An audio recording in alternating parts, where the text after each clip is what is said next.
غیرت مند ہوتی تو اپنا جنازہ بھی شوہر کے ساتھ اٹھوا لیتی، اور کچھ نہیں تو بچیوں کو تو سسرال میں چھوڑ کر آتی۔ یہاں اپنے خرچے پورے نہیں ہو رہے کہ ان کی بچیوں کو بھی پالو۔ اب رانیہ اپنی عدت پوری ہونے کے بعد میکے لوٹی تو نازیہ بھابھی کا پارا سوا نیزے پر تھا، اور اب وہ اس کا اظہار کھلے عام کر رہی تھی۔ امی، آپ کو میری شادی کی اتنی جلدی کیوں ہے؟ مجھے ماسٹرز کرنا ہے۔ رانیہ نے ماں کے آگے اپنی خواہش کا اظہار کیا۔ مجھے ایک بات بتاؤ، تمہاری فیسیں کون بھرے گا؟ تمہارے باپ کی پینشن سے پہلے ہی خرچے مشکل سے پورے ہوتے ہیں، اور رہا تمہارے بھائی، اس سے کچھ کہو تو جواب ہوتا ہے اماں میرے اپنے بیوی بچے ہیں۔ امی، میں سرکاری یونیورسٹی میں داخلہ لوں گی اور ٹیوشن بڑھا کر فیس ادا کر دوں گی۔ نہیں بھائی نہیں، میری بوڑھی ہڈیوں میں اتنی جان نہیں ہے کہ میں تمہارے یہ چونچلے برداشت کر سکوں۔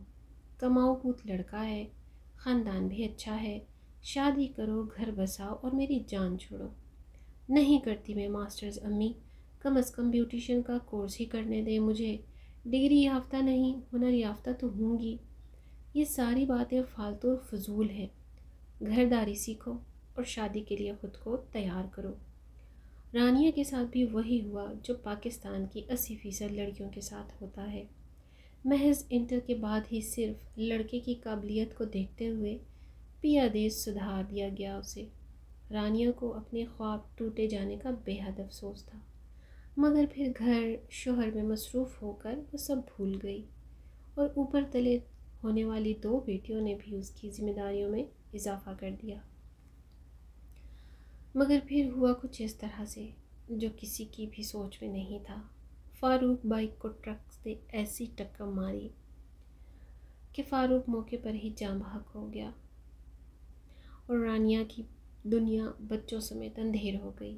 اور اب عدت کے بعد جب وہ میکے آئی تو بھابھی کے ناروا رویے نے اس کو اندر تک جھنجھوڑ کر رکھ دیا۔ اماں، آپ اس بوجھ کا کوئی حل نکالیں، میرے لیے اس بوجھ کو اٹھانا ممکن نہیں۔ رافع صبح ناشتے کے بعد رانیہ اور اس کے بچوں کو بوجھ کہہ کر اماں سے مخاطب ہوا۔ اس سے پہلے کہ اماں کو کہتی، رانیہ سامنے آ گئی۔ مجھے بوجھ بنایا کس نے ہے؟ مجھے اس سوال کا جواب دیں۔ میں شادی سے پہلے کہتی رہ گئی کہ مجھے میرے پاؤں پر کھڑا ہونے دیں، پھر شادی کر دیجیے گا، مگر آپ لوگوں نے میری نہیں سنی۔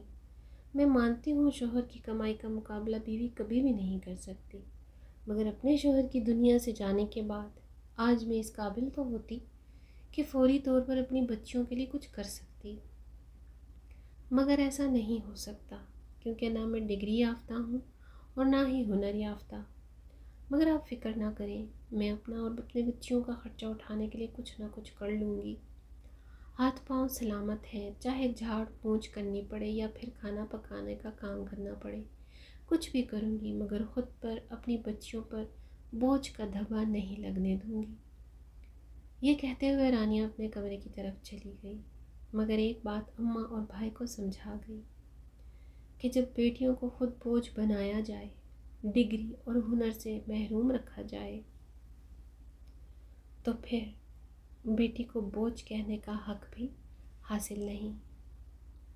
ویڈیو کو لائک اور شیئر ضرور کیجیے گا۔ اگلی ویڈیو تک اللہ حافظ۔